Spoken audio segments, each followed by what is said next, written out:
Hello dear students, welcome to maths class.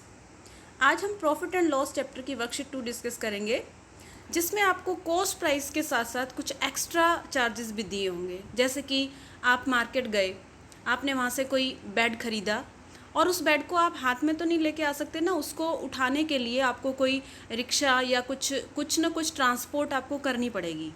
तो वो जो ट्रांसपोर्ट पे खर्च हुआ, वो ट्रांसपोर्ट जो खर्च हुआ उसको हम कॉस्ट प्राइस के अंदर ऐड करेंगे। यानी कि कोई भी जो एक्स्ट्रा खर्च होता है, ट्रांसपोर्ट खर्च है, या आप कोई पुरानी चीज़ लेते हो उस पर पेंटिंग कराते हो, या आपने कोई प्लॉट लिया उसकी बाउंड्री कराते हो, बाउंड्री चार्ज है, ये सारे जो चार्जेस हैं हम उनको कॉस्ट प्राइस के अंदर ऐड करेंगे पहले। फिर हमारा टोटल कॉस्ट प्राइस निकल जाएगा और उसके बाद हम उसको सेलिंग प्राइस से कंपेयर करेंगे और फिर हम आइडिया लगाएंगे कि इसको प्रॉफिट होगा या लॉस होगा। तो इसके लिए जो फर्स्ट क्वेश्चन हमने लिया है, फर्स्ट क्वेश्चन है a vegetable seller bought potatoes for ₹200 and he spend ₹20 on transport, then sold for ₹290, find the profit और लॉस। मतलब एक सब्जी बेचने वाला है जिसने पोटैटोज बॉट मीन्स खरीदना, परचेज और बॉट दोनों का मतलब कॉस्ट प्राइस है। He spend on transport, transport means वो जो पोटैटोज उसने लिए उनको वो घर तक लाने के लिए या मार्केट जहाँ पे वो बेचता है वहाँ तक ले जाने के लिए उसको ट्रांसपोर्ट की हेल्प की ज़रूरत है। जैसे रिक्शा उसने की तो उस पर कितना खर्च हुआ, ₹20। तो ये जो ₹20 है और जो 200, इन दोनों को मिला के हमारा टोटल कॉस्ट प्राइस निकलेगा।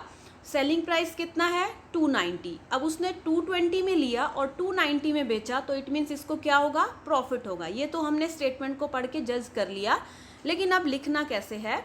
Cost price of potatoes 200 and transport charges 20। तो टोटल कॉस्ट प्राइस कैसे निकलेगा, हम इन दोनों को क्या करेंगे, ऐड करेंगे। हमारा टोटल कॉस्ट प्राइस कितना आ जाएगा, 200 आ जाएगा। ठीक है, सेलिंग प्राइस कितना दिया हुआ है, 290। अब देखिए, ये तो हमने पता लगा लिया कि इसको प्रॉफिट होगा, लेकिन कितने का होगा उसके लिए हम क्या करेंगे। जो हमारा सेलिंग प्राइस है कितना है, 290, और कॉस्ट प्राइस कितना है, 200, दोनों को क्या कर देंगे, माइनस कर देंगे। तो इट मीन्स हम ₹290 में से ₹200, जब 220, क्योंकि जब हम इसको ऐड करेंगे तो आंसर आएगा 220। जब 220 को माइनस करेंगे तो हमारा आंसर क्या निकलेगा, ₹70 का उसको क्या हो जाएगा, प्रॉफिट हो जाएगा। इसके बाद हम नेक्स्ट स्टेटमेंट लेते हैं। Mister Gupta bought a car, bought means purchased means cost price. Mister Gupta ने कोई कार ली है 40,000 की। He spend ₹8,000 for painting it, means old car है, उसको पेंट करने पे उसने ₹8,000 और खर्च किए हैं। He sold the car for 53,000, find the gain और loss. So first of all what you have to do, you have to do first you have to add the cost price and the painting charge, दोनों को add करेंगे।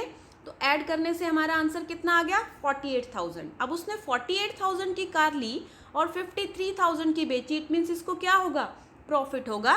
तो हम इसके लिए cost price car का क्या है, 40,000, पेंटिंग चार्ज 8,000, तो टोटल कॉस्ट प्राइस क्या आ जाएगा हमारा, 48,000 आ जाएगा। ठीक है, 48,000 में ली, 53,000 में उसने सेल की। तो जब हम इन दोनों को माइनस करेंगे, यानी कि जब हम 53,000 में से 48,000 को माइनस करेंगे तो हमारा आंसर क्या निकलेगा, ₹5,000 का जो है उसको क्या हो जाएगा, प्रॉफिट हो जाएगा। तो इस तरीके से आपने इसको सॉल्व करना है। एक और स्टेटमेंट इससे पे है हमारी, Ramlal purchased a plot, Ramlal ने कोई परचेज का मतलब कॉस्ट प्राइस ऑफ प्लॉट है। ही constructed a boundary wall around it, मतलब जैसे ही हम कोई प्लॉट खरीदते हैं तो उसके चारों ओर एक बाउंड्री हमने बना दी है। बाउंड्री मीन्स हमने अपने उसका आइडिया लगाने के लिए कि हमारा प्लॉट कहाँ से कहाँ तक है, या उसकी सेफ्टी पॉइंट ऑफ व्यू से हमने उसके चारों तरफ बाउंड्री वॉल खींची है, दीवार बना दी है, जिसके ऊपर कितना खर्च आता है, ₹5,500। तो यानी कि जितने में प्लॉट हमने लिया, जितने की उसके ऊपर बाउंड्री बनाई, दोनों को मिला के हमारा क्या निकल जाएगा, टोटल कॉस्ट प्राइस आ जाएगा। उसके बाद उसने घर कितने में बेचा, 51,000 में। तो तो उसको गेन होगा या लॉस होगा। यहाँ पे एक छोटी सी मिस्टेक है कि उसने लिया प्लॉट और बेचा घर है, तो मे बी उसने घर बना के बेचा हो, तो इसमें हम प्लॉट ही कंसिडर कर रहे हैं। तो हम इसकी क्या सुटेबल स्टेटमेंट लिख सकते हैं, cost price of plot is 35,000, boundary charge 5,500, total cost price हम जब इसका निकालेंगे तो हमारा जो आंसर आ जाएगा वो 40,500 आ गया। सेलिंग प्राइस कितना है, 51,000 है। 51,000 एसपी है और सीपी 40,000 है। तो हम जब इन दोनों को माइनस करेंगे 51,000 में से हम 40,500 को माइनस कर देंगे और आप ये इजीली सॉल्व कर सकते हो। सॉल्व करके आप इसका आंसर निकाल लेना। नेक्स्ट है, a merchant boat a sofa set for ₹8,000।